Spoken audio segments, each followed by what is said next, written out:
Holidays-nale, adu namma GT Holidays da. GT Holidays, South India's #1 travel brand. You know you are special when you're with GT Holidays.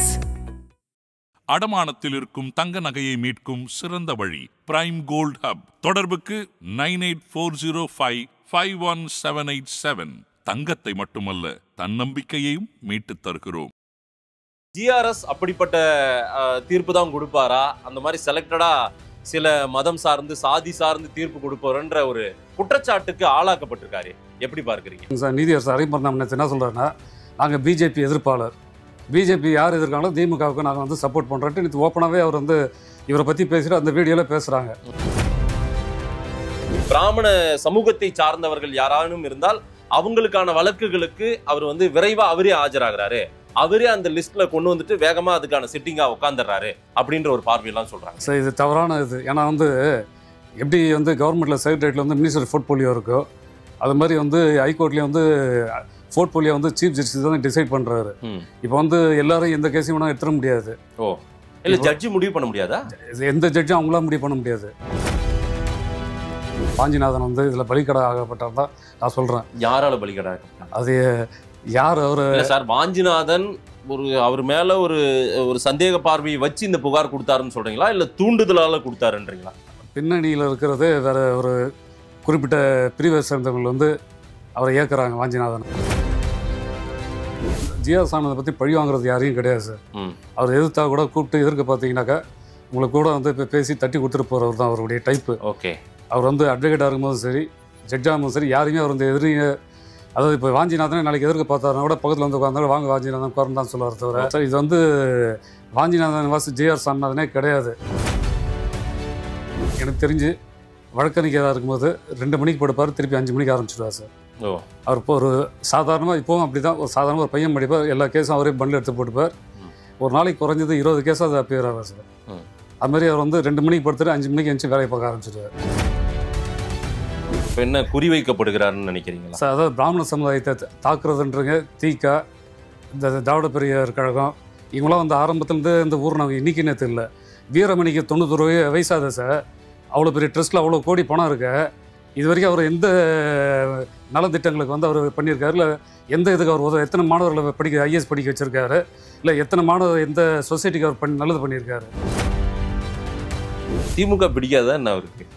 திமுக பிடிக்காத வெளியில அவங்க விமர்சனம் கோபம் எல்லாருமே அந்த திமுக communist Periyar இயக்கங்கள் மீது அவர் வேற ஒரு பார்வை வச்சிருக்காரா திரு ஜிஆர்எஸ்? எவ்வளோ திமுக வழக்கறிஞர் ஃபங்க்ஷன்லாம் வந்து அவர் அட்டன் பண்ணி தான் இருக்காரு சார். சரி, நீங்கள் திமுக வழக்கறிஞர் கொடுத்த கல்யாண பத்திரிகை போகாமல் இருக்காரா, இல்லை ஒரே பிராமணர்கள் கொடுத்த இதுக்கு மட்டும் தான் போகிறாரா? இல்லை சார் ஃபுல்லாகவே வெறுப்பு, பிராமணர்களுடைய எதிர்ப்பை தவிர சார் அவங்க என்ன சார் பண்ணாங்க? அதன் தமிழர்களுக்கு வணக்கம். பல்வேறு துறைகளில் ஆக சிறந்த ஆளுமைகளை சந்தித்து நாம் நேர்காணல் எடுத்து வருகிறோம். அந்த வகையில் நம்மோடு இணைந்திருக்கிறார் சென்னை உயர்நீதிமன்ற வழக்கறிஞர் திரு ரமேஷ் அவர்கள். அவரிடம் கேட்பதற்கு நிறைய இருக்கின்ற வாரங்கள் அவரிடமே கேட்போம். வணக்கம் ரமேஷ் சார். வணக்கம் மாத்தேஷ் சார். எப்படி இருக்கீங்க? நல்லா இருக்கு, நீங்க எப்படி இருக்கீங்க? நலமா இருக்கும். அதாவது சென்னை உயர்நீதிமன்றத்தின் மதுரை கிளை மிகவும் பிரம்மாண்டமாக செயல்பட்டு வருகிறது. இங்க சென்னை உயர்நீதிமன்ற வழக்குகளை எப்படி விசாரிக்கிறாங்களோ அதே போலதான் மதுரையில தினந்தோறும் அதனுடைய ஆக்டிவிட்டிஸ் நடந்துட்டே இருக்கும். அங்க வந்து மேன்மை மிக்க நீதிபதி ஐயா ஜிஆர்எஸ் எல்லாருக்கும் தெரியும். 19 நீதிபதிகள் இருக்காங்க, அதுல ஜிஆர்எஸ் எல்லாருக்கும் ஃபேமஸ். இன்னைக்கு வந்து அரசியல் வழக்குகள் மட்டும் இல்லாது தமிழ்நாட்டின் பல வாழ்வாதார பிரச்சனைகள் வழக்குகளையும் அவர் எதிர்கொண்டு அதற்கான தீர்ப்புகளை கொடுத்திருக்கிறார். ஒரு மீடியா அட்டென்ஷன் அவர் மீது அதிகமா உண்டு, திரு ஜிஆர் சாமிநாதன் மீது. திரு ஜிஆர் சாமிநாதன் அவர் மீது ஒரு கம்ப்ளைண்ட், ஒரு புகாரை வந்து உச்சநீதிமன்ற நீதிபதிக்கும் உயர்நீதிமன்ற நீதிபதிக்கும் சென்னை உயர்நீதிமன்ற நீதிபதிக்கும் அளித்திருக்கிறார் மதுரை உயர்நீதிமன்றத்தின் வழக்கறிஞர் திரு வாஞ்சிநாதன் அவர்கள். திரு வாஞ்சிநாதன் வர்சஸ் ஜிஆர் சுவாமிநாதன், இது வந்து பெரிய பூதாகரம் ஆயிட்டு இருக்கு. பெரிய அளவுக்கு அவருக்கு எதிராக போராட்டங்களும் வெடித்திருக்கிறது. ஜிஆர்எஸ் வந்து ஒரு மதம் சார்ந்து, ஒரு சாதி சார்ந்து, ஒரு சித்தாந்தம் சார்ந்தெல்லாம் வந்து தீர்ப்பு கொடுக்கிறாரு அப்படின்ற புகார் எல்லாம் சொல்லியிருக்காங்க. மதுரையினுடைய வழக்கறிஞர்கள் வாட்ஸ்அப் குழுக்கள்ல முதல்ல இது பரவுது. அதாவது ஜிஆர்எஸ் மீது திரு வாஞ்சிநாதன் கொடுத்த அந்த வழக்கு புகாரினுடைய காப்பி.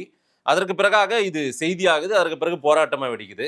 முதல்ல ஜிஆர்எஸ் அப்படிப்பட்ட தீர்ப்பு தான் கொடுப்பாரா, அந்த மாதிரி செலக்டடா சில மதம் சார்ந்து சாதி சார்ந்து தீர்ப்பு கொடுப்பாருன்ற ஒரு குற்றச்சாட்டுக்கு ஆளாக்கப்பட்டிருக்காரு. எப்படி பார்க்குறீங்க? சார் நீதியரசர் திரு ஜி.ஆர். சாமிநாதன் அவர்கள் வந்து அவர் மதம் சார்ந்த நீதிபதியோ அது மாதிரி அவர் கிடையாது.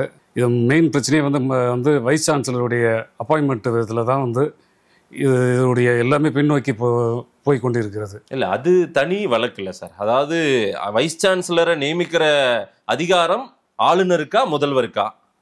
அந்த இஷ்யூ தான் வந்து இவர் வந்து வெக்கேஷன் கோர்ட்டில் சென்னை வெக்கேஷன் கோர்ட்டில் ஸ்டே கொடுக்குறாரு. அதனுடைய தாக்கம் தான் வந்து இதை ஒரு கட்சி வந்து இதை வந்து எல்லாரையும் தூண்டி விட்டு திராவிட கழகம், கம்யூனிஸ்ட்டு, அப்புறம் ரிட்டையர்டு ஜட்ஜஸ்ஸு குறிப்பிட்ட பேர்களை வைத்து இவரை வந்து மதம் சார்ந்த சாயத்தை பூசி அவருக்கு அவப்பெயரை உண்டாக்க வேண்டும் என்ற காரணத்திற்காகவே இது நடந்து கொண்டிருக்கிற பிரச்சனை.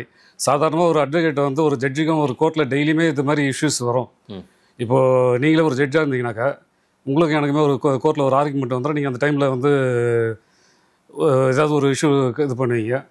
அப்போ வந்து அது வந்து என்ன பண்ணுவாங்க, அசோசியேஷன் பிரசிடென்ட்டு, பார் பிரசிடென்ட்டு இவங்க கூப்பிட்டு அந்த டைமில் வந்து மத்தியானம் அந்த காலையில் நடந்தனா மத்தியானம் வந்து கூப்பிட்டு இதை பற்றி டிஸ்கஸ் பண்ணுவாங்க அசோசியேஷனில். என்னப்பா இது மாதிரி பிரச்சனை ஆச்சு என்ன இதுன்ட்டு அவங்க போய் வந்து நம்மக்கிட்ட கருத்து கேட்டு ஜட்ஜை போய் பார்த்து சேம்பரில் பேசுவாங்க. இது அதோட முடிஞ்சு போயிடும் அந்த இஷ்யூ. சாதாரணமாக ரெகுலராக இது மாதிரி அட்வொகேட்டுக்கும் ஜட்ஜுக்கு மட்டும் உள்ள தகராறாக இருந்தாக்கா அந்த விஷயம் அன்றைக்கே முடிஞ்சிடும். மேக்ஸிமம் வந்து ஒரு வாரத்துக்குள்ளே முடிஞ்சிடும். சீனியர் அட்வொகேட்டு அசோசியேஷன் சங்கங்கள்லாம் இருக்குது, எல்லாத்துக்கும் சங்கங்கள் இருக்குது. Women's lawyers association, regular association, bar association எல்லாத்துக்குமே இருக்குது. இல்லை சார், இந்த இன்டர்னல் பாலிடிக்ஸ் எல்லாம் இது எதுக்கு இல்லை இன்டர்னல் பாலிடிக்ஸ் எதனால இது வருதுன்னா இது அரசியல் பின்னணி உள்ள காரணத்தினால தான். திரு ஜி.ஆர். சாமிநாதன் மட்டும் இல்லை, பிராமண சமுதாயத்தை சேர்ந்த 4 ஜட்ஜுகளை லைனாக பார்த்தீங்கன்னா எம். சீனிவாசன் வந்து இதே ஒரு ஆனந்த விகடன் கேஸில் தான் வந்து ஆரம்பிக்கும். அவர் வீட்டில் வந்து கரண்ட்டை கட் பண்ணுவாங்க, வாட்டரை கட் பண்ணுவாங்க, அவர் வீட்டுக்கு போக முடியாது பண்ணுவாங்க.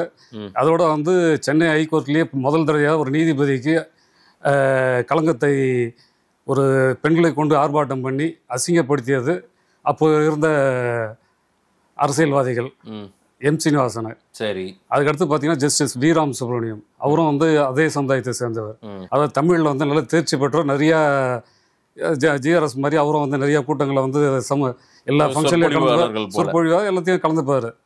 அவரையும் அதே மாதிரி டார்கெட் பண்ணி அவர் வந்து அசிங்கப்படுத்தினா அவர் மெட்ராஸ் ஹைகோர்ட்டை நாட்டு தெலுங்கானாக்கு ட்ரான்ஸ்ஃபர் ஆகிட்டு அவர் அப்படியே உச்ச நீதிமன்றத்துக்கு போயிட்டார். அதுக்கடுத்து பார்த்தா நீதியரசர் ஆனந்த வெங்கடேஷை பற்றி கூட நேற்று இன்னொரு ஜட்ஜு சுபவீர பாண்டியன் பார்த்தீங்கன்னா யூடியூப் சேனலில் பேசுகிறார்.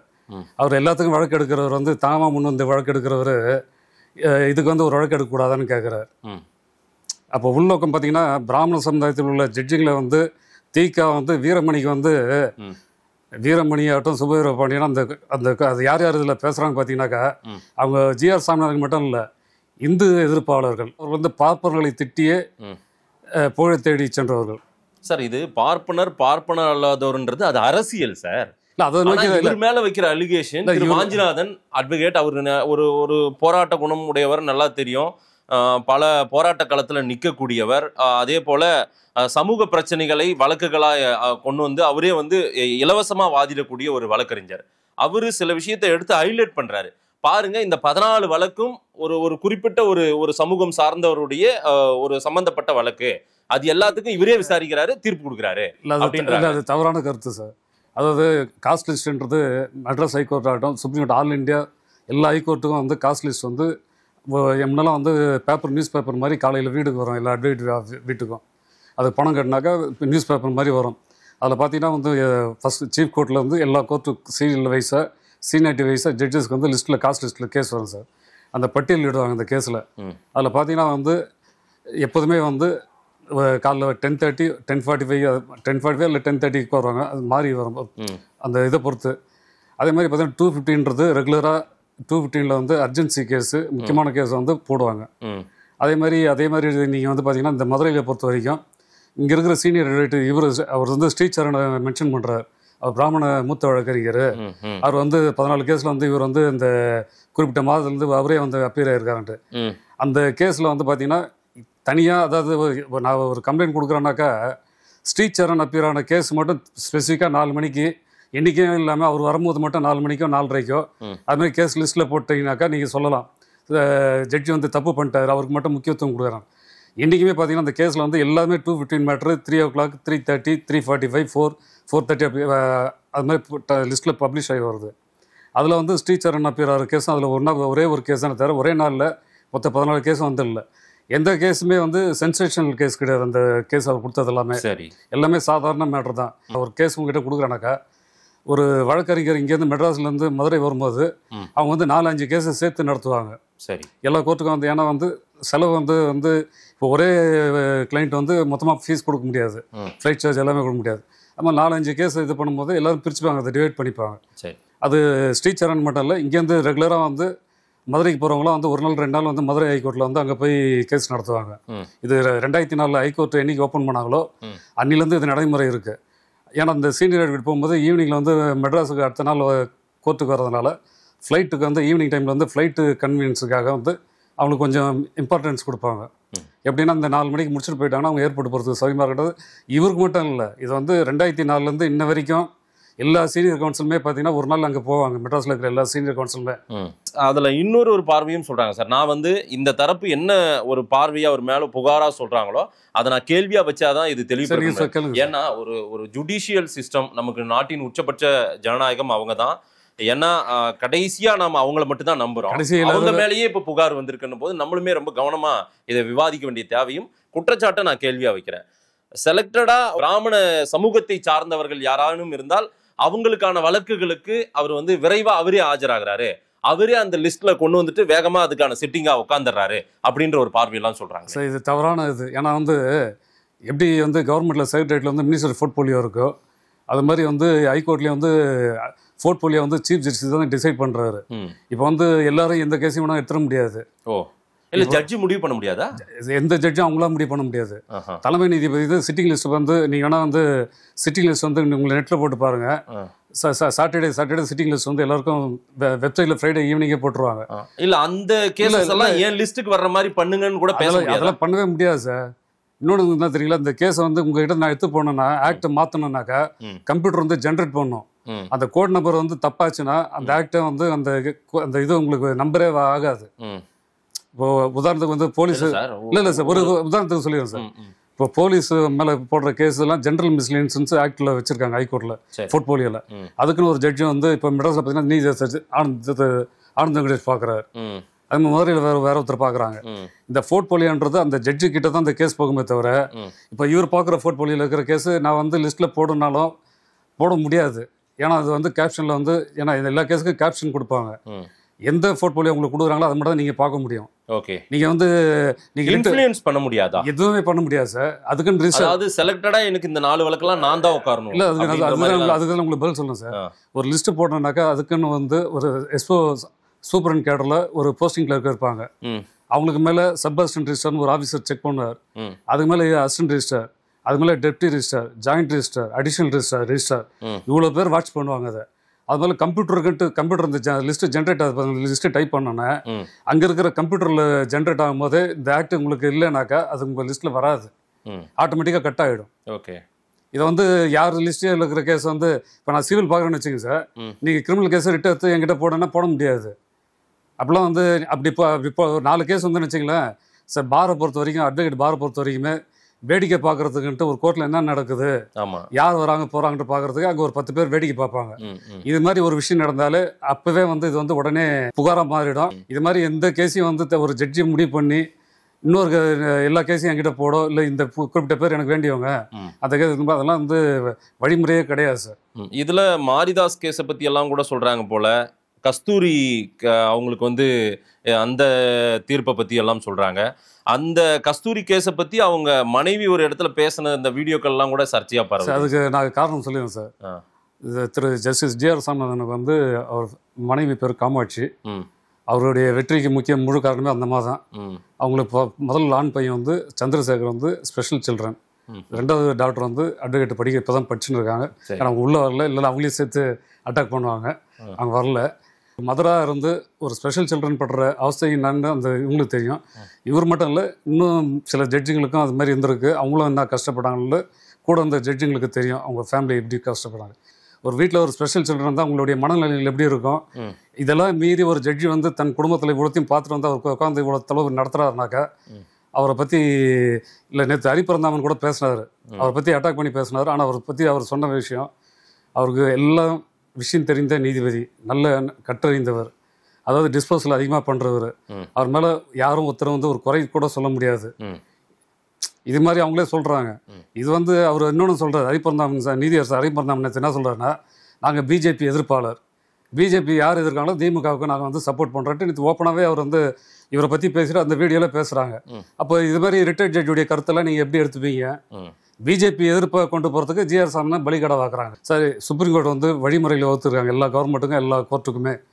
போலீஸ் ஆஃபீஸர்களை பொறுத்தவரைக்கும் சொல்கிறேன், செக்ஷன் 41 கிரிமினல் ப்ரொசீஜர் கோடில், அதாவது NDPS case, murder case, chain snatching, இது மாதிரி முக்கியமான வழக்கில் மட்டும் நீங்கள் அரெஸ்ட் பண்ணுங்கள்.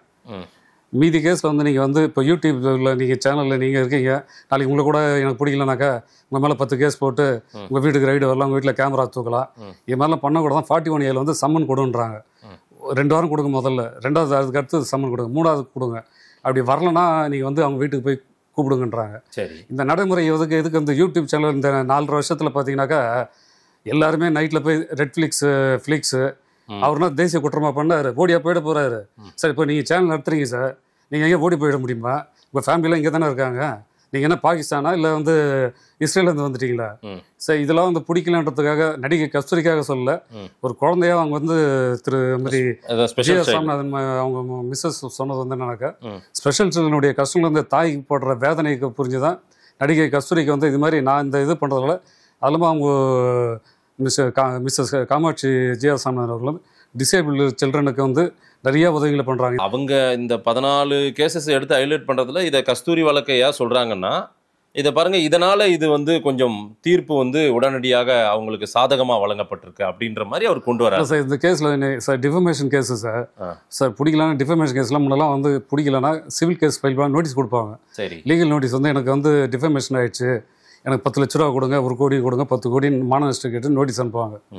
அந்த ஸ்டேஜோடு நின்று போயிடும். யாரையும் பழி வாங்குறதுலாம் கிடையாது. இப்போ தான் வந்து உங்களை அதாவது மீடியாவை அச்சுறுத்துறதுக்காகவே இந்த இதை புதுசாக வந்து எடுத்து நீங்கள் யாரையும் பற்றி கவர்மெண்ட்டை பற்றி பேசக்கூடாது, அது உங்களுக்கு என்ன உங்களை வந்து சைலண்ட் ஆகிறதுக்கு நான் அரெஸ்ட் பண்ணுறேன், உன்னை தொடர்ந்து மேலே 10 கேஸ் போகிறேன், நீ கோர்ட்டு கேஸ் மேலே நீ இது ப்ரொஃபஷன் விட்டு வீட்டில் கஷ்டப்படு. இதுதான் நடிகை கஸ்தூரிக்கு அதை தான் அவங்க வந்து நடிகை கஸ்தூரி பேசுகிற தப்பாக கூட வச்சுங்க. நீங்கள் வந்து ஷார்ட் ஷீட் ஃபைல் பண்ணுங்கள் சார், குற்றப்பத்திரிக்கை தாக்கல் பண்ணுங்கள், நீதிமன்றத்தில் அந்த கோர்ட்டில் போய் அவங்க வந்து நீங்கள் அவங்களுக்கு தண்டனை வாங்கி கொடுங்க. இல்லை சார், ஒரு உச்சநீதிமன்ற நீதிபதிக்கு ஒரு வழக்கறிஞர் இதை கொண்டு போய் புகாராக கொடுக்குறாரு, ஒரு ஜட்ஜை பற்றி கம்ப்ளைண்ட் கொடுக்குறாருன்னா அந்த 14 வழக்கையும் அவங்க வெரிஃபை பண்ணுவாங்களா? கண்டிப்பாக அவங்க ஓ அப்படிதான் ஒரு சார்பாக இவர் இருக்காரா அப்படின்ற சந்தேகத்தையெல்லாம் அவங்களுமே விசாரிப்பாங்கல்ல.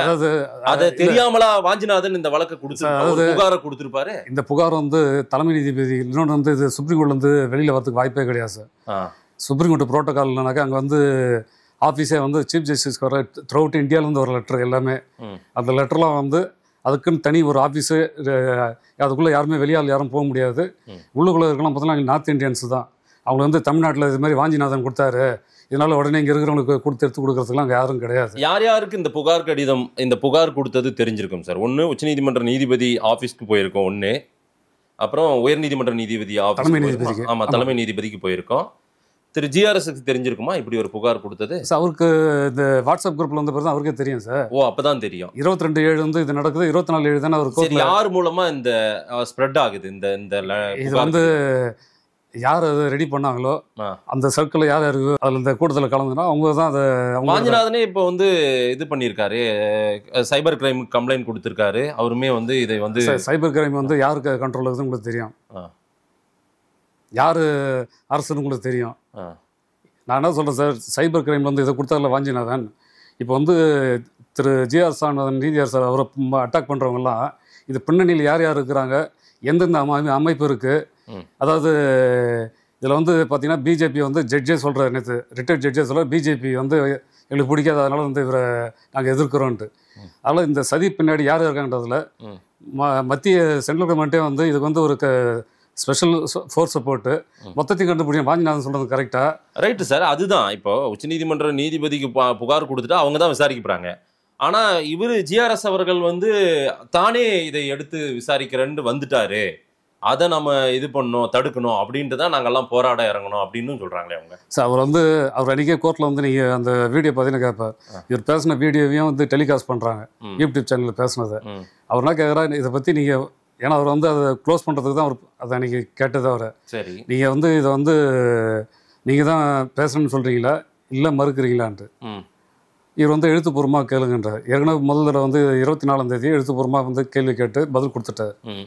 அன்றைக்கி வந்து இந்த இதை பற்றி விசாரணை சிஜிஐ கிட்ட கொடுத்த அந்த லெட்டரை பற்றி கிடையாது சார். சரி, அதே லெட்டரில் உள்ள கண்டென்ட்டு தான் இவர் வந்து பொதுவெளியிலையும் வந்து யூடியூப் சேனல்லையும் பேசுகிறாரு. அதை பற்றி பேசுகிறாரு. வேற ஒரு வழக்கு விசாரிக்கும் போது இதை விசாரிக்கிறார். தமிழ்நாடு யூனிவர்சிட்டியில் வந்து ஒரு ப்ரொஃபஸர் ப்ரொமோஷன் கேஸில் வந்து அந்த சர்வீஸ் மேட்டர் வருது. அது அப்பீல் அவர்கிட்ட லிஸ்ட் ஆயிருக்கு. அதில் இதில் வாஞ்சிநாதன் ஆஜராகிறாரு. வாஞ்சிநாதன் ஏற்கனவே அதில் ப்ரீவியஸ் கவுன்சிலாக இருந்திருக்காரு. மக்காலத்தில் ஒரு பேர் இருந்திருக்கு. அந்த கேஸில் வந்து அவர் ஜட்ஜுடைய என்னுடைய சொந்த கருத்தாக சொல்கிறேன் சார், நான் யாரையும் சொல்ல. சரி, ஒரு கேஸில் வந்து சேஞ்ச் ஆஃப் வக்காலத்து கொடுக்கும்போது எதுக்காக கொடுத்தீங்கன்னு கூட கேட்பாங்க. ஓகே, இந்த இதுக்காக நீங்கள் கொடுத்தீங்கன்னா இல்லை இதை பற்றி ஒன்றும் நீங்கள் நடத்துங்கன்னு சொல்லுவாங்க. சில கேஸில் இப்போ வந்து சில நீதிபதி தான் அவங்கள பற்றி நீங்கள் சொல்லியிருப்பீங்க, எந்த இந்த கேஸ் நடத்துங்க, அதை பற்றி நீங்கள் இது பண்ண வேணாம், நீங்கள் நடத்துங்கன்னுவாங்க. நீங்கள் விருப்பம் தான் நீங்கள் இது பண்ண போகிறீங்க. சரி, இவர் சேஞ்ச் ஆஃப் வக்காலத்து கொடுத்துட்டேன்றார். அது எப்போ கொடுத்தாருன்னு தெரியாது. ஓப்பன் கோர்ட்டில் அவரை போய் நீங்கள் வந்து கோழைன்னு சொல்கிறது அதெல்லாம் இப்போ விவாதமாயிருக்குல்ல. எப்படி நீங்கள் வந்து ஒரு வழக்கறிஞரை ஒரு போராளியாக இருக்கக்கூடிய ஒருத்தரை போய் நீங்கள் வந்து போராளின்றது வந்து அது வெளியில் பேச வேண்டியது சார். கோர்ட்டில் வந்து இல்லை, வெளியில் சொல்கிறவங்க அப்படி சொல்கிறாங்க. அவர் எத்தனை போராட்ட காலத்தில் நின்று அந்த வழக்குகளை வந்து போராட்டத்தில் நின்னாக்கா எத்தனை போராட்டத்தில் வந்து அவர் வந்து அதுக்கெல்லாம் லிஸ்ட் அரசியலுக்குள்ளே போனானாக்கா நிறைய கேள்வி கேட்க வேண்டியிருக்கும். ஏன்னா வாஞ்சிநாதன் வந்து இதில் பலிக்கடை ஆகப்பட்டார் தான் நான் சொல்கிறேன். யாரால பலிக்கடை ஆகப்பட்டார்? அது யார் அவர் சார்? வாஞ்சிநாதன் அவர் மேல ஒரு சந்தேக பார்வையை வச்சு இந்த புகார் கொடுத்தாருன்னு சொல்றீங்களா, இல்ல தூண்டுதலால கொடுத்தாருன்றீங்களா? பின்னணியில் இருக்கிறது வேற ஒரு குறிப்பிட்ட பிரிவை சேர்ந்தவங்க வந்து அவரை இயக்குறாங்க. வாஞ்சிநாதனை இயக்கமா கட்சியா? கட்சி இயக்கம் எல்லாம் தான் சேர்த்து மைனாரிட்டி இன்ஸ்டிடியூஷன்ஸ் கூட சொல்லலாம். ஜிஆர் சாமியை பற்றி பழி வாங்குறது யாரையும் கிடையாது சார். அவர் எதிர்த்தா கூட கூப்பிட்டு எதிர்க்க பார்த்தீங்கன்னாக்கா உங்களுக்கு கூட வந்து இப்போ பேசி தட்டி கொடுத்துட்டு போகிறவர் தான் அவருடைய டைப்பு. ஓகே, அவர் வந்து அட்வொகேட்டாக இருக்கும்போதும் சரி, ஜட்ஜாகவும் சரி, யாருமே அவர் வந்து எதிரிங்க, அதாவது இப்போ வாஞ்சிநாதனை நாளைக்கு எதிர்க்க பார்த்தாருனா கூட பக்கத்தில் வந்து உட்காந்தாலும் வாங்க வாஞ்சிநாதன் உட்கார்ந்து தான் சொல்லுவார் தவிர இது வந்து சார் இது வந்து வாஞ்சிநாதன் வாசி ஜிஆர் சாமிநாதனே கிடையாது. இதை ஏற்கிறது யாருன்றது எல்லாருக்கும் தெரியும். கோர்ட்டில் இருக்கிற வழக்கறிஞர்களுக்கு எல்லாருக்குமே தெரியும். இது பின்னாடி வந்து ஒரு குறிப்பிட்ட குரூப் வந்து யார் ஏற்கிறாங்க. வாஞ்சிநாதனுக்கும் ஜிஆர் சாமிக்குள்ள இது பிரச்சனைனாக்கா அது என்றைக்கும் அன்றைக்கி ஒரே நாளில் முடிஞ்சிருக்கும். நான் சொல்லலை, அசோசியேஷன் சீனியர் அன்றைக்கே முடிஞ்சிருக்கும். இது ஏற்கிறது வந்து அரசாங்கத்தில் இருக்கிற ஒரு முக்கியமான ஒரு நபர் வந்து அவர் வந்து எல்லாரையும் வந்து இது மாதிரி அதில் பர்சனல் அவர் டிஃபீட் ஆகின மாதிரி இதை பர்சனலாக இன்ட்ரெஸ்ட் எடுத்துகிட்டு இதை பண்ணுறாரு. நான் சொல்கிறேன், ஜிஆர் சாமிநாதன் வந்து இப்போ லட்சுமி நாராயணன் அமர் வந்து ஆர்டர் போட்டாங்க. சரி, வெக்கேஷன் கோர்ட்டில் ஆர்டர் போட்டாங்க. அதுமாதிரி நீங்கள் சுப்ரீம் கோர்ட் உடனே போனீங்க. சுப்ரீம் கோர்ட்டில் இந்த ஆர்டர் தப்புன்னு சொல்லிட்டாங்களா? இல்லை வந்து ஸ்டே கொடுத்துட்டாங்களா? இவர் ஆர்டர் தப்புன்னு ஸ்டே பண்ணிட்டாங்களா? நீங்கள் எவ்வளோ ப்ரெஷர் பண்ணீங்க? நீங்கள் கோர்ட்டில் வந்து கோர்ட்டே சொல்லிட்டாங்க இதில் வந்து ரொம்ப இது பண்ணாதீங்கன்னா நீங்கள் உச்சநீதிமன்றம் என்ன நடந்துன்னு அவங்களுக்கும் தெரியும், எல்லாருக்கும் தெரியும். ஒரு தீர்ப்பு சார், ஒரு சிங்கிள் ஜட்ஜி தீர்ப்பு கொடுத்தா அதுக்கு மேலே ஹைகோர்ட்டில் டிவிஷன் பெஞ்ச் இருக்குது. டிவிஷன் பெஞ்சு மேலே சுப்ரீம் கோர்ட் பெஞ்ச் இருக்குது. அதேமாதிரி வந்து நீங்கள் அங்கே சுப்ரீம் கோர்ட்டில் முடிஞ்ச பிறகு கூட திருப்பி நீங்கள் ரிவ்யூ போடலாம் கன்சர்ன் கோர்ட்டில். நீங்கள் வந்து அந்த எதுக்காக நீங்கள் நோக்கி போகிறீங்களோ நீங்கள் அந்த சுப்ரீம் கோர்ட்டில் கேஸை அங்கே இருக்கிற ஜட்ஜி மேலே நீங்கள் அட்டாக் பண்ணுறது தானே சார். ஸ்டே இங்கே வந்து இவர் பண்ணுறது ஸ்டே கொடுத்துட்டாரு, நீங்கள் அப்பீல் போயிட்டீங்க, அங்கே ஸ்டே கொடுக்கல. அப்போ அந்த ஜட்ஜும் வந்து பிராமினா. அடிப்படையில் ஜிஆர் சாமிநாதன் எப்படிப்பட்ட மனிதராக சார்? ஜிஆர் சாமிநாதன் பற்றி நான் சொல்லணுன்னாக்கா சார், அவர் 91 என்ரோல் பண்ணுறார், 1991. சரி, அவர் சென்னையில் வந்து நங்கநல்லூரில் வந்து முதல்ல அங்கே தான் அவர் இருந்தார், அவங்க அப்பா அம்மா கூட வந்தார். அப்புறம் திருமணம் பிறகு டி நகரில் வரார் சார். அவர் வந்து இங்கே வந்து 12 வருஷம் மெட்ராஸ் ஹைகோர்ட்டில் வந்து 2004 வரை மதுரை ஹைகோர்ட் வரையும் ப்ராக்டிஸ் பண்ணுறார் சார். அவருக்கு வந்து ஜட்ஜாக வேண்டிய அவசியமே கிடையாது. ஓகே, அவர் வந்து சிவில், கிரிமினல், ஒரிஜினல் சைடு, அதே மாதிரி ட்ரிபுனல் எல்லாத்துக்கும், அதாவது அவருக்கு வந்து அவர் படுக்கிற நேரம் வந்து நான் எனக்கு தெரிஞ்சு வழக்கறிஞராக இருக்கும்போது 2 மணிக்கு படுப்பார், திருப்பி 5 மணிக்கு ஆரம்பிச்சிடுவார் சார். அவர் இப்போ ஒரு சாதாரணமாக இப்போவும் அப்படி தான், ஒரு சாதாரண ஒரு பையன் படிப்பார், எல்லா கேஸும் அவரே பண்டில் எடுத்து போட்டுப்பார். ஒரு நாளைக்கு குறைஞ்சது 20 கேஸாக அது அப்பியர் ஆவார் சார். அதுமாதிரி அவர் வந்து 2 மணிக்கு படுத்துட்டு 5 மணிக்கு எழுந்து வேலையை பார்க்க ஆரம்பிச்சிட்டு. அதே மாதிரி வந்து அவர் வந்து மதுரையிலையும் அதே மாதிரி தான் பழக்கத்தை வச்சுருந்தார். ஜட்ஜ் ஆனன்னு அவருக்கு என்னன்னாக்கா அதே இது என்னன்னாக்கா கேஸ் வந்து அதிகமாக சார் லிஸ்ட்டில் வந்து கேஸ் வந்து இன்றைக்கி வந்து எத்தனை லட்சம் கேஸ் பெண்டிங்கில் இருக்குன்ட்டு நீங்கள் ஹைகோர்ட்டில் வந்து ஸ்டேட்டஸ் வாங்கி பார்த்தீங்கன்னா தெரியும். 2 மாதத்தில் 4200 கேஸ் இது பண்ணியிருக்காரா, விசாரிச்சிருக்காரா? ஆமாம் சார், பெரிய நம்பர்ஸ் இல்லை. அவருடைய இது நான் உங்களுக்கு அந்த இது சார்ட்டு கொடுத்துருக்கேன், அதில் போட்டு பாருங்கள் எவ்வளோ கேஸ் முடிச்சிருக்காரு, எப்போ முடிச்சிருக்காரு, ஃபஸ்ட்டு ஜட்ஜான எப்படி கொடுத்துருக்காரு சார். அவர் கிரிமினல் வந்து மதுரை போர்ட்ஃபோலியோவில் இருக்கும்போது எல்லா போலீஸ் ஆஃபீஸரும் ஜெயிலே திறந்து விட்டாருனாங்க. ஓ. ஸோ அவருக்கு வந்து என்னன்னாக்கா அடிப்படை வந்து எல்லாருக்குமே வந்து நீங்கள் வந்து தண்டனை ஃபைனல் வெர்டிக்ட் வேறு. இன்ட்ரீமாக ஒருத்தர் வந்து உள்ளே வைக்கிறதுனால என்ன உங்களுக்கு என்ன அதனால என்ன பெனிஃபிட்டு? இப்போ சாதாரண கேஸில் கூட வந்து நீங்கள் வந்து சார் எல்லாருனாலையும் வந்து வக்கீல் வச்சு லோயர் கோர்ட்லேருந்து நீங்கள் ஹைகோர்ட் வரைக்கும் வந்து பெயிலுக்கு செலவு பண்ண முடியாது. சரி. அதுக்காக தான் அவர் என்ன பண்ணுறாரு, எந்த இதில் போனால் அதே மாதிரி ரிலீஃப் ஓரியன்ட் ஜட்ஜி சார் யாரெல்லாம் கிடையாது சார். நீங்கள் சொல்கிறீங்களே ஒரு பிராமின், அப்போ 1,00,000 சில்லற கேஸில் பிராமின் வந்து அத்தனை கேஸ் வந்து பிராமினுக்கு மட்டுமா நடத்தினார். ஸோ அங்கே உள்ள மதுரையில் பார் அசோசியேஷனில் போய் அங்கே இருக்கிற சங்கத்தில் இருக்கிற இளைய தலைமுறை அட்வொகேட்டை கேளுங்க. அங்கே எலெக்ஷன் வச்சிங்கனாக்கா யார் ஜெயிப்பாங்கன்னு நீங்களே இப்போ தெரியும் உங்களுக்கு. ஜிஆர்எஸ் அவர்களுக்கு செல்வாக்கு அங்கே பெரிதா இருக்கு சார். பார் சப்போர்ட் சார் ஃபுல்லாக இருக்கு. ஆனாலும் ஒரு பிரிவு ஒரு போராட்டம் மாற்றிருக்காங்களே சார். அதாவது ஒரு 10 பேர் 20 பேர் பண்ணுறது சார். அங்கே இருக்கிற 5000 பேர் இருக்காங்கனாக்கா அதில் ஒரு 50 பேர் பண்ணுறது பெரிய விஷயம் கிடையாது சார். அந்த 4500 பேரை போய் நீங்கள் விசாரிங்க அவர் எப்படின்ட்டு சார். எல்லாருக்குமே வந்து அவருடைய வாழ்வாதாரத்துக்கு ஒரு அட்வொகேட் வரனா கூட சரி இந்த கேஸில் ஏதோ ஒரு ரிலீஃப் கொடுப்போம், இதனால் யாருக்கும் பாதிப்பு வந்துட போகிறதில்ல, ஒரு பட்டாக்கே வராஞ்சில் இதை கன்சிடர் பண்ணுங்கன்னு சொல்லி ஒரு ஆர்டர் கொடுப்பார். இதில் உங்களுக்கு ஒரு 10,000 ஃபீஸ் கிடைக்கும். அந்த குடும்பத்துக்கு வந்து அது யூஸ்ஃபுல்லாகும். அது மாதிரி எல்லா வழக்குலையுமே வந்து ஒரு பெயில் கேஸாக இருந்தாலும் எந்த கேஸாக இருந்தாலும் எடுத்தோன்னா அவருடைய பார்வைகள். ஏன்னா நிறைய பேர் வந்தோன்னே ஒரு இது பண்ணிமா அந்த கேஸை டிஸ்மிஸ் பண்ணிடணும். இவர் அப்படிப்பட்ட ஜட்ஜு கிடையாது. அந்த கேஸில் வந்து இவங்களுக்கு ஒரு அட்வொகேட் ஒரு ரிலீஃப் கொடுப்போம். அதனால் அவர் சார் நீங்கள் மதுரை இந்த அளவுக்கு வளர்ச்சி அடைந்தது காரணமே மதுரையில் சுற்றி இருக்கிற சாதாரண என்ரோல் பண்ணிட்டு வந்த அட்வொகேட் கூட அந்த கோர்ட்டில் போய் தைரியமாக போய் நிற்பாங்க. ஏன்னா அவர் ஒரு ஆர்டர் கிடைக்கும். அங்கே வந்து உள்ளே போயிட்டு நீங்கள் வெளில வரும்போது அந்த கேஸ் முடிச்சு வர அந்த யங்ஸ்டர்ஸ் சார் சீனியர் அட்வொகேட்டே விட்டுருங்க சார். இந்த ஸ்ரீசரணம் இந்த பிராமண சமுதாயத்தை விட்டுருங்க. அங்கே இருக்கிறதுல பார்த்தீங்கன்னா சார் பிராமின்றது 2% கூட கிடையாது சார். மீதி 98% வந்து எல்லாமே நார்மலாக எல்லா சமுதாயத்தை சேர்ந்தவங்க தான் இருக்காங்க. அதில் யாராவது ஒருத்தர் வந்து இவர் வந்து ஜாதி பார்த்தாருன்னா அங்கே இருக்கிற பாரில் போய் நீங்கள் ஒரு 10 பேர் என்ட்ரி எடுங்க சார்.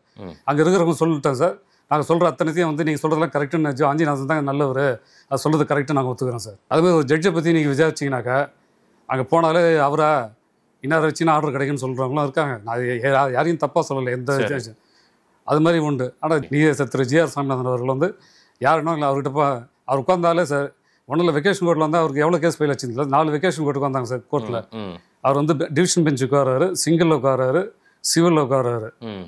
எல்லாருமே பார்த்தீங்கன்னா அவருக்காக ஒரு வெக்கேஷன் கோர்ட்டுன்றது ஏப்ரல் மாதம் கடைசி வாரத்தில் லிஸ்ட்டு பப்ளிஷ் பண்ணுறாங்க சார். யாருக்கு வருவான்னு பார்ப்பாங்க, எந்த வெக்கேஷன் கோர்ட்டில் வந்து நம்மளுக்கு ஆர்டர் கிடைக்குன்னு பார்ப்பாங்க. அதாவது குறிப்பிட்ட சமுதாயம் இல்லை, மொத்த வழக்கறிஞர் சமுதாயத்தை தான் சொல்கிறேன். எல்லாருமே அப்பா இவர் வராருப்பா, நம்ம கேஸ் இருக்குது, இவர்கிட்ட வந்து நம்ம வெக்கேஷன் கோர்ட்டில் கூட நம்மளுக்கு ஆர்டர் கிடைக்கும், நம்ம கிளைண்ட்டுக்கு ஒரு ரிலீஃப் கிடைக்கும், நம்மளுக்கு ஒரு ஃபீஸ் கிடைக்கும், ஃபீஸும் சேர்ந்து தான் கிடைக்கும். இது எல்லாருக்கும் வந்து ஜிஆர் சாமிநாதனாக்கா எல்லாருக்குமே வந்து அவர் வந்து அவர் ஏன்னா யாரையும் வந்து சார் அவர் வந்து இப்போ இவரு அவரெல்லாம் பார்க்க மாட்டார் சார். எல்லாருக்கும் ஒரே மாதிரி தான். ஒரு களங்கம் வந்துருச்சு சார். இப்போ என்ன குறிவைக்கப்படுகிறாருன்னு நினைக்கிறீங்களா சார்? அதாவது பிராமண சமுதாயத்தை தாக்குறதுன்றங்க தீக்கா இந்த திராவிட பெரியார் கழகம் இவங்களாம் வந்து ஆரம்பத்துலேருந்து இந்த ஊர் நாங்கள் இன்றைக்கினே தெரியல.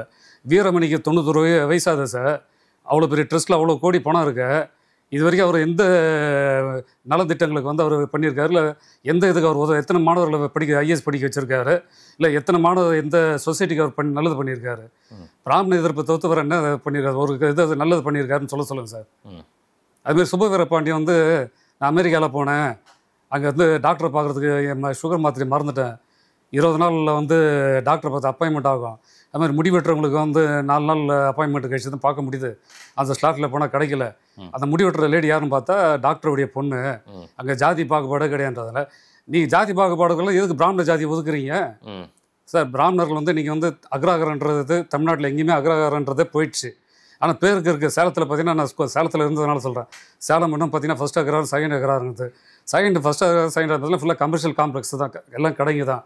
அக்ரஹாரம் இல்லை, பிராமணர்கள் இல்லை. முதல்ல மயிலாப்பூரில் பார்த்தீங்கன்னா மாங்குளையில் வந்து வீரமணி வந்து முதல்வர் அவர்களும் தெரிஞ்சுக்கணும் திராவிட முன்னேற்றத்தில் வீரமணி எப்படிப்பட்டுன்றது. ஏன்னா கலைஞருக்கு தெரியும் வீரமணி எந்த அளவில் வைக்கணும்ன்ட்டு. ஏன்னா இப்போ வீரமணி வந்து ரொம்ப பக்கத்தில் உட்கார வச்சிருக்காங்க. வீரமணி மேலே கேஸ் போட்டாலும் எனக்கு கவலை இல்லை. மயிலாப்பூர் மாங்குளையில் வந்து ஒரு திமுக சட்டமன்ற உறுப்பினர் வாக்கு கேட்கும்போது மயிலாப்பூர் மாங்குளையில் வந்து பிராமணர்களை எவ்வளோ கேவலமாக திட்டுவார். அந்த இடத்துல யாருக்கு பாதிப்பு?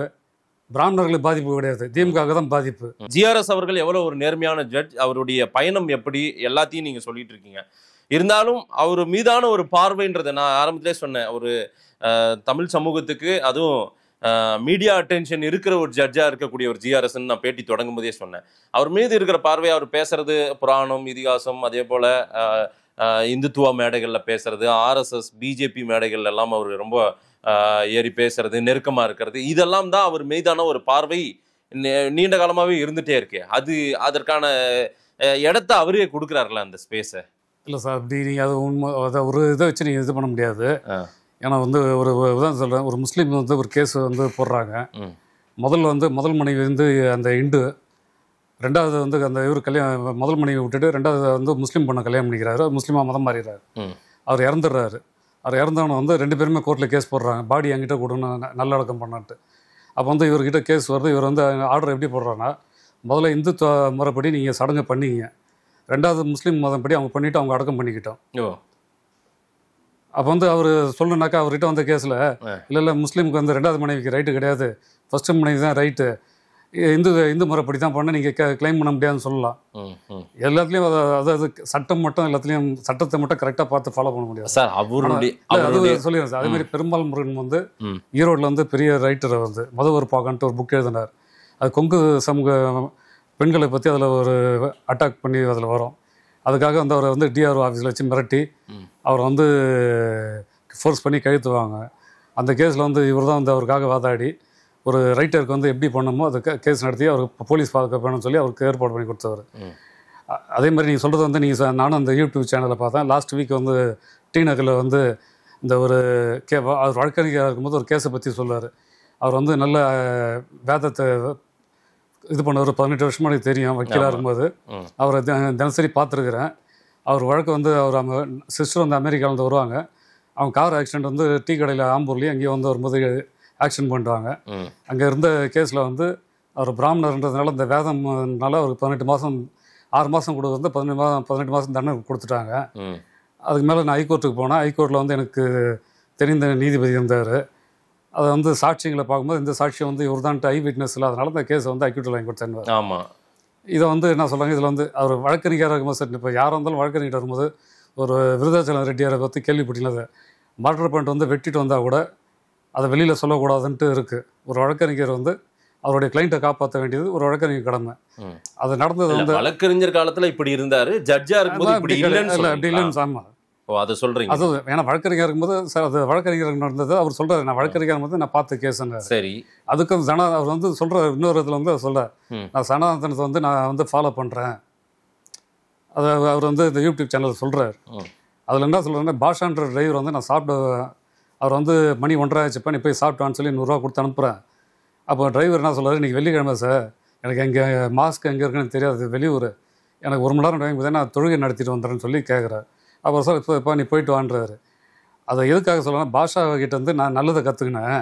பாஷா வந்து எப்படி தொழுகை நடத்தும் போது அவர் கரெக்டாக அந்த அவருடைய மத இதில் எவ்வளோ நம்பிக்கை வச்சுருக்காரோ, நானும் அதே மாதிரி நான் வந்து சந்தியாவதனம் வந்து இனிமேட்டு வந்து நானும் அதே மாதிரி 3 வேளை பண்ணணும், அதுக்கு முயற்சி பண்ணணும் தான் சொல்கிறத தவிர, அதுக்காக வந்து இந்த சமுதாயத்தை தாழ்வாவோ ஒரு டிரைவர் பாஷா கிட்ட வந்து அது ஒரு கற்றுக்கினன்றது தான் சொல்கிறத தவிர, இதில் வந்து எந்த இடத்துலையும் வந்து அது சார், நான் வந்து ஒரு கோயிலுக்கு போகிறேன், எனக்கு வந்து கோயிலுக்கு போகிறேன்.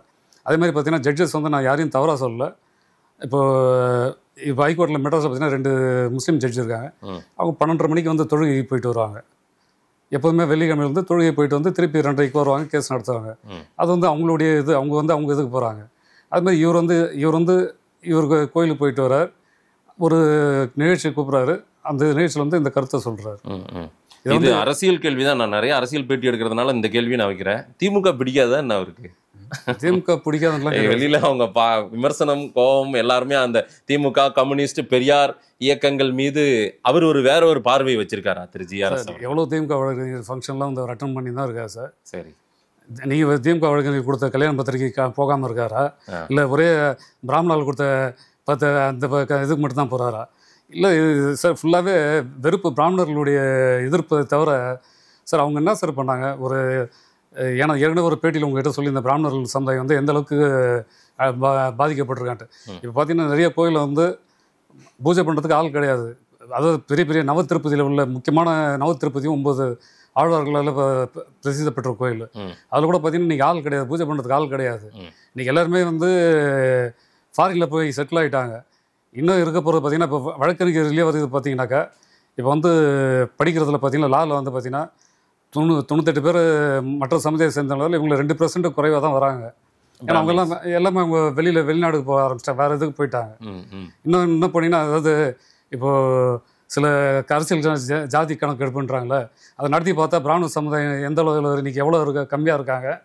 அவங்க சார் ஒன்றும் இல்லை சார், செக்ரட்டரியில் நீங்கள் கணக்கு எடுங்க, எந்த சமுதாயம் அதிகமாக ஒரு செக்ரட்டரியாக இருக்காங்க இன்றைக்குள்ள இதில் நான் சொல்கிறேன். நீங்கள் இந்த கேள்வி கேட்டதுனால சொல்கிறேன். சீஃப் செக்ரட்டரி யார் இதெல்லாம் நீங்கள் கணக்கு எடுத்து புதுவெளியில் பேசும்போது ஏன்னா நீங்கள் இந்த கேள்விக்கு வந்துட்டீங்க. சரி. ஏன்னா அரசியல் சாயத்துக்கு வந்துட்டீங்க. நீங்கள் ஒரு ஜட்ஜை வந்து அரசியல் சாய பூசும்போது தமிழகத்தில் மெயினாக தமிழ்நாட்டில் ஒரு 8.25 கோடிக்கும் செக்ரட்டரி தான்.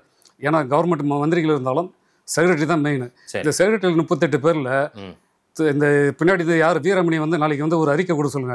38 பேர்ல எந்த சமுதாயத்தை சேர்ந்தவங்க யார் அதிகமா இருக்காங்க, இல்ல ஒரே சமுதாயத்தில் சேர்ந்தவங்க அதிகமா இருக்காங்களா சார்? ஒரு சமுதாயம் நான் சொல்ல முடியாது. நாளைக்கு அப்புறம் மேல கண்டெம்ட் வரும், இல்ல வேற டிஃபமேஷன் கேஸ், நாளைக்கு எனக்கும் நாளைக்கு வீட வந்து கதை தட்டுவாங்க. அதனால வீரமணி, சுபவீர பாண்டியன் இவங்களாம் இருக்காங்க. இதையும் ஆய்வு பண்ணிட்டோன்றீங்க. இதை முதல்ல வெளியிட சொல்லுங்க சார். ஒரு வாரத்தில் இன்னைக்கு வந்து நீங்க கிழமை வியாழக்கிழமை, ஏன்னா கவர்மெண்ட்ல ஒன்றும் இல்லை, பிரிண்ட் அவுட் எடுத்தா ரிலீஸ் பண்ணிடலாம். திங்கட்கிழமைக்கு வந்து இல்லை பிராமணர் சமுதாயத்தில் 25 பேர் இருக்கிறாங்க, இந்த வேறு சமுதாயத்தில் 10 பேர் தான் இருக்காங்கன்ட்டு வந்து ரிலீஸ் பண்ணுங்க, மக்கள் தெரிஞ்சுக்கிட்டோம் சார். அதாவது எதை நோக்கி போகிறோன்னு, அதாவது சார் ஒரு கம்யூனிட்டியை பிடிக்கலன்றதுக்காக அவங்கள அடிக்கக்கூடாது. நீதியரசர் ஆனந்த வெங்கடேஷ் வந்து என்ன சார் பண்ணார் சார்? அவர் வந்து ஒரு அமைச்சர் சார், நான் சைவம் நீங்கள் வைணவம்னு வச்சுங்க, இதை வந்து பொதுவெளியில் வந்து ஒரு கான்ஸ்டியூஷனில் இருக்க ஒரு அமைச்சர் வந்து பேசுனது தவறா ரைட்டா? இல்லை, அதுதான் அவர் அமைச்சர்லேருந்தே எடுத்துட்டாங்கல்ல. சார் அமைச்சர்லேருந்து எடுத்துட்டா போதுமா சார்? அதனால என்ன நடவடிக்கை எடுத்தீங்க? சரி, அதே மாதிரி சார் அப்போ ஒன்று கேட்குறேன் சார். இப்போ சவுக் சங்கர் பேசுனது வந்து அவர் வந்து பேசுனது கூட நீங்கள் எதுக்கு அவர் மேலே இவ்வளோ கேஸ் போடுறீங்க? ஃப்ளிக்ஸ் மேலே ஏன் கேஸ் போடுறீங்க? மாரிதாஸ் மேலே போடுறீங்க, கிஷோர் கே சாமி மேலே போடுறீங்க. அவங்க வந்து அந்த டைமில் ஏதோ சொல்லிட்டாங்க, விட்டுருங்க. யார் மேலே டிஃபமேஷன் கேஸே போடாதீங்க சார். அப்போ வந்து யாருமே கேட்க மாட்டேனாங்க. டிஃபமேஷன் கேஸுன்றது எடுத்துருங்க, தமிழ்நாட்டில் வந்து டிஃபமேஷன் கேஸே போடாதீங்க சார். அது வந்து மக்கள் முடிவு பண்ணிட்டேன் சார். நீதியரசர் ஆனந்த வெங்கடேஷ் வந்து ஒரு வழக்கு எடுக்கிறார் தாமாமன். அந்த வழக்கில் வந்து அவர் வந்து அவருடைய பர்சனல் இன்ட்ரெஸ்ட் கிடையாது சார், மக்களுடைய நலனுக்காக தான் வந்து இது மாதிரி தவறு நடந்திருக்கு என் நாலேஜுக்கு கொண்டு வந்தாங்க. அதனால அவர் வந்து சார் அவர் வந்து சீஃப் ஜஸ்டிஸ் காமிச்சு தான் அந்த கேஸை ஏர் பண்ணுறாரு. அது சிஜே வந்து இவர் சிஜேக்கு ரோஸ்டர் மாஸ்டர் வந்து சுப்ரீம் கோர்ட்டில் வந்து எல்லாருக்கும் சிஜேக்கு மட்டும் தான் அந்தந்த சீஃப் ஜஸ்டிஸ் தான் பவர் கொடுத்துருக்காங்க. சீஃப் தான் இந்த கேஸை யார் கேட்கணும் கேட்க முடிவு பண்ண முடியும். நீதியரசர் ஆனந்த வெங்கடேஷ் ஒரு கேஸ் எடுத்தானா கூட அது சீஃப் பர்மிஷன் கொடுத்து தான் அந்த கேஸ் நடக்குது. அவர் வந்து அவரை பற்றி இதுக்கு அட்டாக் பண்ணுறீங்க. உங்களுக்கு சாதகமாக கொடுத்தாக்கா நல்லவர், அவர் நல்லது பண்ணான்றது. அதுவும் வந்து பார்த்தீங்கன்னா இந்த 4 நீதிபதிகளை தான் அட்டாக் பண்ணியிருக்காங்க தவிர மீதி எந்த நீதிபதிகளும் யாரும் பண்ணலையே. ஸோ அவங்க எல்லாருமே பிராமின் சமூகத்தை சார்ந்தவர்கள். நான் என்ன சொல்கிறேன் சார், அதாவது ஒரு சிட்டிங் ஜட்ஜி மேலே நீங்கள் வந்து மீடியா ட்ரையல் நடத்தாதீங்கன்றேன் நான். நீங்கள் உங்கள் யூடியூப் சேனல் வச்சு பிடிக்கல 10 யூடியூப் சேனல் வச்சு உடனே அட்டாக் பண்ணுறது, இல்லைன்னா வந்து ஒரு கேஸ் எனக்கு சாதகமாக எதிர்பார்க்கனா அந்த கேஸ் வரும்போது அந்த கேஸை பேப்பரில் போட சொல்லியோ இல்லை மெயின் சேனலில் போட சொல்லியோ அந்த குறிப்பிட்ட பேர் அட்டாக் பண்ணுறது. ஏன்னா இந்த ஜட்ஜி வந்து பயப்படணும். இப்போ மாத்தேஷ் மேலே கேஸ் வருதுனாக்கா உங்கள் மேலே உதாரணத்துக்கு சொல்கிறேன், நீங்கள் உங்களுக்கு வரப்போகிறது இல்லை, உங்களை பற்றி உங்களுக்கு ஒரு கேஸ் உங்களுக்கு லிஸ்ட்டில் நாளைக்கு அந்த ஜட்ஜி விசாரிக்க போகிறோன்னா உடனே வந்து இந்த பேப்பரில் போடுறது, யூடியூப் சேனலில் போடுறது. அதனால ஜட்ஜை பயமுத்துறது. அவர் வந்து மன உறுதியை பொறுத்த வரைக்கும் அவர் ஆள் வேணால் ஒல்லியாக இருக்கலாம்.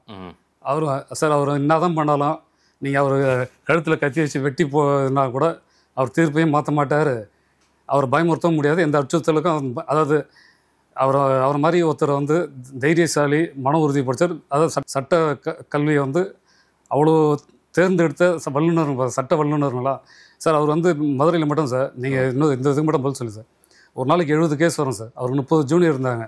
அவர் ஜட்ஜாக வேண்டிய அவசியம் இல்லை சார். அவர் வழக்கறிஞராக இருக்கும்போது நீங்கள் இன்னொரு இதுக்கு 40 இதில் விட்டேன் நான் சார். ஃபீஸ் வாங்கி அவர் பாக்கெட்டில் இப்படி போட்டு போகிறது கிடையாது சார். ஃபீஸ் என்ன கொடுக்குறாலும் யாரையும் கேட்க மாட்டார். அவர்கிட்ட வந்ததெல்லாம் எல்லாம் மிடில் கிளாஸ் தான். 10,000 கொடுக்கலாம், 5,000 கொடுக்குறாலும் 3,000 அதெல்லாம் பார்க்கவே மாட்டார். அந்த ஃபீஸ் வாங்கி கூட அவர் வீட்டுக்கு போகும்போது அவருக்கு பாக்கெட்டில் 1000 ரூபா இருக்கும். கூட இருக்கிற ஜூனியர்ஸு அவர்கிட்ட இருக்கிற ஊழியர்களை பிரித்து கொடுத்துட்டு தான் போவார் சார். அவர் கடைசி வரைக்கும் அப்படி தான். அவர் நீதிபதி ஆகணும்னு அவசியமே இல்லை அவருக்கு. அவர் வழக்கறிஞராக இருந்தாலே அவர் ஃபீஸ் வாங்கணும் இருந்தாலக்கா அவர் டெல்லியில் போய் இன்றைக்கி சீனியர் அட்வொகேட்டாக ப்ராக்டிஸ் பண்ணியிருந்திருப்பார். ஜிஆர்எஸ் மீது சாதி, மதம், அதே போல் அரசியல் எல்லாமே கலந்து அவர் மீது ஒரு குற்றச்சாட்டு வைக்கப்பட்டதனால் இந்த பேட்டியை கொடுத்த திரு ரமேஷ் அவர்களும் அந்த சமூகத்தை சார்ந்தவர் இல்லைன்றதையும் பதிவு பண்ணிடுவோம் இந்த பேட்டியில். நான் ஏன்னா பிராமணர் சமூகம் நிறைய பேர் ஐயும் தான் நினச்சின்னு இருக்காங்க, நான் கிடையாது. அதையுமே நம்ம சொல்லிடுவோம். அப்புறம் இன்னொன்று சார், போலீஸை பற்றி எல்லாருமே தமிழகத்தில் ஒட்டுமொத்த போலீஸ் துறையே மொத்த போலீஸும் தப்பு பண்ணிட்டாங்க. நிதிஷ்குமார் மரண கேஸில் மொத்த தமிழ்நாட்டில் இருக்கிற மொத்த போலீஸுமே சேர்ந்து அவரை கொலை பண்ணிட்டாங்கன்னு நினைக்கிறாங்க. சார் போலீஸ் இதுக்குள்ள உள்ள ஏன்னா நீங்களாம் ரிப்போர்ட்டரு, நீங்கள் வந்து அதாவது போலீஸை பற்றி எதிர்த்து பண்ணுற எல்லா கட்சிக்காரங்களையும் கேட்டுக்கிறேன். நான் எந்த கட்சியும் இல்லை, ஆளுங்கட்சியாக இருக்கட்டும் எதிர்கட்சியாக இருக்கட்டும் எல்லாருமே போய் அந்தந்த லோக்கலில் இருக்கிற ஸ்டேஷனில் எவ்வளோ ஸ்ட்ரென்த் இருக்குன்னு பார்க்க சொல்லுங்கள் சார். ஒரு இது சர்வே பண்ண சொல்லுங்கள். எல்லாத்துக்கும் சர்வே பண்ணுறாங்க.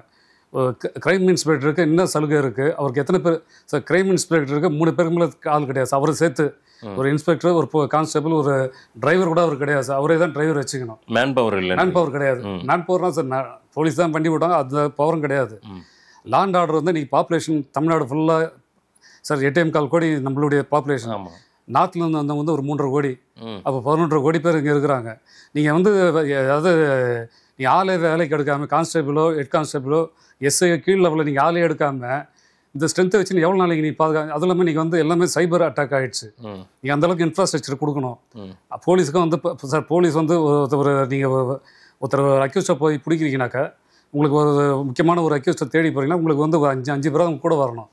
ஏன்னா என்கிட்ட ஒரு இன்ஸ்பெக்டர் கேட்டார், ஒரு கிரைம் கேஸில் போய் நான் நைட்டு அவர் கூப்பிட்றேன் செயின் ஸ்நாச்சிங் கேஸில், சார் நான் வரேன் நீங்களே பாருங்கள், ஒரு கீழே போய் எனக்கு ஆள் இல்லை, இங்கே ஒருத்தனை பிடிச்சி உட்கார வச்சுக்கிறோம், கிரைமில் வந்து ஒருத்தனை உட்கார வச்சுக்கிறோம், இவனை யார் பாதுகாக்கிறது? சரி, அவனை வந்து விட்டானா அவன் ஏதாவது லாக்அப் டெத் ஆனாலோ யாரும் நான் தான் பொறுப்பு. அவனையும் வந்து அக்யூஸ்ட் அவனை வந்து லாக்அப்லேயும் வைக்கக்கூடாது. அன்றைக்கி இருந்த கமிஷன் இன்ஸ்ட்ரக்ஷனாக நைட்டில் யாரும் ரீட்டைன் பண்ணக்கூடாது. கிரைம் அக்யூஸ்ட்டை வந்து முக்கியமான அக்யூஸ்ட்டை உட்கார அவங்கள மட்டும் ரீட்டைன் பண்ணலாம். சார் ஒரு அக்யூஸ்ட்டை ரிமாண்ட் பண்ணுனாக்கா எவ்வளோ ப்ராசஸ் இருக்குன்றதை நீங்களாம் தெரிஞ்சுக்கணும். டக்குன்னெலாம் வந்து ஒரு அக்யூஸ்ட்டை பிடிச்சிட்டா சினிமாவில் வர மாதிரி யூஆர் அண்டர் அரெஸ்ட் போய் ரிமாண்ட் பண்ண முடியாது. அதுக்கு ஃபார்ம் வந்து நீங்கள் எழுதுறது விட்னஸ்ஸு எந்த இடத்துல சம்பவம் நடந்தது குற்ற பின்னணியெல்லாம் எழுதி குறைஞ்சது அது எழுதி முடிக்கிறதுக்கு அந்த சார் ஒரு 3 பேராவது தேவை சார். அதுக்குடைய சாட்சிகள் கழுத்து வாங்குறது, பப்ளிக்குடைய கழுத்து, இதெல்லாம் வந்து இது பண்ணுறதுக்கு மினிமம் 3 மணி நேரம் ஆகும் சார். அதுக்கு 4 பேராவது தேவை ஒரு அக்யூஸ்டை ரிமாண்ட் பண்ணுறதுக்கு. சரி, அந்த கிரைம் இன்ஸ்பெக்டர் வந்து அந்த அக்யூஸ்டை ரிமாண்ட் பண்ணனாக்கா அவர் வேறு எந்த வேலையும் பார்க்க முடியாது, நைட் ரவுண்ட்ஸ் பார்க்க முடியாது, எதுவும் பண்ண முடியாது. இப்போ நான் சொல்கிற கேஸுக்கு என் கூட வந்தார்னா அதுவும் முடியாது. அப்போ வந்து அவருடைய ஒரு கிரைம் இன்ஸ்பெக்டரு ஒரு பாதுகாப்பு கொடுக்கணும்னா மக்கள் பாதுகாப்புனா அவருக்கு என்ன ஸ்ட்ரென்த் வேணும் குறைஞ்சது. அவர் கூட அவர் சொல்கிறார், நான் அவருக்கு வந்து அப்போ வந்து 50 வயசு நான் பார்த்த இன்ஸ்பெக்டருக்கு, நான் சின்ன வயசு கிடையாதுப்பா, என்னையும் வந்து 4 பேர் அட்டாக் பண்ணால் நான் எப்படி ஓட தான் முடியும்? நான் என்ன பாதுகாத்து போனால் என் டிரைவரை பாதுகாத்து போனோம். டிரைவர் விட்டு ஓட்டிட்டோம், வண்டி விட்டு. ஏன்னா பர்மனெண்ட் டிரைவர் கிடையாது, நான் டெம்பரரி டிரைவர் தான், டெய்லி வேஜஸ் எடுக்கிறேன். அவனை கழுத்தில் என்ன காட்டும் போதே அவன் ஓடிடுவான். எனக்கு யார் பாதுகாப்பு? சரி, அதே மாதிரி சட்டம் ஒழுங்கில் பார்த்தீங்கன்னாக்கா சார் முன்னெல்லாம் வந்து ஐஏஎஸ் வந்து கரெக்டாக இருப்பாங்க சார். ஐஏஎஸ் ஏன் கரெக்டாக இருந்தாங்கனாக்கா அப்போலாம் வந்து இப்போ இந்த மாதிரி அப்பார்ட்மெண்ட்லாம் கிடையாது சார். காய்கறி கடை, மளிகை கடை எல்லாம் பக்கத்தில், சைக்கிள் கடை எல்லாமே இருக்கும், ப்ரெஸ் இருக்கும். இங்கே வந்து கடைக்காரங்களை கேட்பாங்க நீங்கள் ஏதாவது விசேஷமானுவாங்க. நைட்டு 10 மணிக்கு வருவாங்க. ஏன்னா அப்போ அக்குரேட்டாக இருக்கும் சார். ஒரு வீட்டில் ஒரு தெருவில் வந்து ஸ்ட்ரீட் ஹவுஸாக இருக்கும், இந்த வீட்டில் யாரும் புதுசாக வந்தாங்கன்னா அது கூட அவங்க சொல்லிடுவாங்க, இன்னார் வந்திருக்காங்க, இன்னும் மாறி இருக்காங்க. இது வந்து தகவல் வந்து அன்றைக்கி சேகரிப்பாங்க. அது ஸ்டேஷனுக்கு போகும். ஸ்டேஷன் வந்து நைட் ரவுண்ட்ஸ் வந்து ஃபுல்லாக வர முடிஞ்சது. இன்றைக்கி உள்ள ஸ்ட்ரென்த்துக்கு வந்து போலீஸ் பஞ்சாப்ஸு எல்லாருமே வந்து பஞ்சாப்ஸ் வந்து, ஆனால் விஐபி பஞ்சாப்ஸுக்கு பாதி நேரம் போயிடுது. மீதி டைமில் வந்து இவங்க இருக்கிறது. நீங்கள் வந்து 10 வருஷமாக நீங்கள் ஆளே எடுக்காமல் ஒரு 10 பேர் பண்ணுற தப்புக்காக என்டையர் போலீஸ் டிபார்ட்மெண்ட்டே தப்புன்னு சொல்கிறது வந்து அது நீங்கள் வந்து கவர்மெண்ட்டை சொல்லலாம். நீங்கள் ஒரு போலீஸ் டிபார்ட்மெண்ட் வந்து அது மாதிரி சொல்லாதீங்க. நீதித்துறையை பேசும்போதே காவல்துறையில் என்ன பிரச்சனை இருக்குது அவங்க வந்து யாரும் கேட்குறதில்ல சார். அதுமாதிரி அதாவது புலனாய்வு பிரிவுன்னு இருக்குது, சிசிபின்ட்டு, central crime branch, land grabbing, cheating, அதுலேயே பார்த்தீங்கன்னா ஒரு பிரிவு வந்து சைபர் கிரைமுக்கும் போவாங்க. இவங்க வந்து என்ன பண்ணுவாங்க, இவங்களுக்கு வந்து பார்த்தீங்கன்னா ஒரு டேபிள் 3 சேர் தான் இருக்கும் சார், ஒரு சிஸ்டம் இருக்கும். இந்த 3 பேர் தான் இந்த டீமே. இதில் வந்து அவங்க சார் ஒரு லேண்ட் கிராப்பிங் மேட்டரில் டாக்குமெண்ட்டை கலெக்ஷன் பண்ணணும், தாசில்தார் ஆஃபீஸில் ரெவன்யூ கலெக்ட் பண்ணணும். நீங்கள் ஒரு அக்யூஸ் அப்படி டக்குன்னு நீங்கள் அரெஸ்ட் பண்ண முடியாது. ஒரு கம்ப்ளைண்ட் கொடுத்தாங்கன்னா அதுக்கு வந்து அவ்வளோ டாக்குமெண்ட் வால்யூம்ஸை பார்த்து தான் அவ்வளோத்தையும் சேகரித்து ஒரு ரெடி பண்ணி அப்புறம் தான் நீங்கள் வந்து எல்லாமே முறைப்படி பண்ணுறதுக்கு பல மாதங்கள் ஆகும். இதில் இருக்கிறத பார்த்தீங்கன்னா இப்போ முக்கால்வாசி லேடிஸ் இன்ஸ்பெக்டர், லேடி கான்ஸ்டபிள் தான். இவங்க வந்து முக்கால்வாசி ஒரு விஐபி வராருனாக்கா இவங்களை அங்கே அமுச்சு விட்ருவாங்க. இவங்க எவ்வளோ கேஸை பார்க்க முடியும் நீங்கள்? அதாவது எல்லாருடைய போலீஸ் டிபார்ட்மெண்ட்டுடைய குறைகளை வந்து அவங்களும் ஒரு மனிதர்கள் தான் நம்மள மாதிரி. அவங்களுடைய குறைகளை என்னன்னு தெரிஞ்சுட்டு அரசியல்வாதி எல்லா கட்சிகளும், ஏன்னா சில கட்சிகள் எடுத்தோன்னா போலீஸ் வந்து ஆளுங்கட்சி போலீஸுன்றாங்க. ஏன்னா சார் 10 பேர் இருப்பாங்க சார், எல்லாத்துக்குமே இருப்பாங்க. ஆனால் 90% நியாயமாக இருக்காங்க. அவங்களுடைய இது பாருங்கள், அவங்களுக்கு என்ன பிரச்சனை, அடுத்த வர கவர்மெண்ட்டாவது அவங்களுடைய பிரச்சனையை தீர்க்கறதுக்கு வந்து முயற்சிகளை பண்ணுங்க. அது யார் எந்த கட்சி ஆட்சி வர்றது எனக்கு ஒன்றும் இல்லை. சரி, வரவங்க வந்து இந்த போலீஸோடைய பிரச்சனை அறிஞ்சு நீங்கள் வந்து ஒரு மீட்டிங் நடத்திங்க, போராட்டம் நடத்தினாக்கா இப்போ அடிக்கடி போராட்டம் எல்லா இடத்துலையும் நடத்துகிறாங்க. அதுக்கு போகிறதுக்கே ஆள் கிடையாது. காவல்துறையில இருக்கக்கூடிய குறைகளை சொல்றீங்க. அதாவது மேன் பவர் கிடையாது. அவங்களுக்கு என்ன தேவையோ அதை பண்ணி இன்ஃப்ராஸ்ட்ரக்சர் வேணும் சார். ஜீப் வேணும், ஓடாத ஜீப். கூட தினமலரில் பார்த்தீங்கன்னா போட்டிருப்பாங்க, தள்ளின்னு இருப்பாங்க. நிறைய விஷயங்கள் சார் நீங்கள் சொல்லியிருக்கிறது. ஜிஆர்எஸ் மீதான புகார் குறித்தான முழுமையான ஒரு தரவுகளை சொல்லியிருக்கீங்க. நீங்கள் என்ன சொல்கிறாங்க மக்கள் அப்படின்றத பார்ப்போம். நேரில் வந்து நேரம் கொடுத்து பேசுறதுக்கு நன்றி.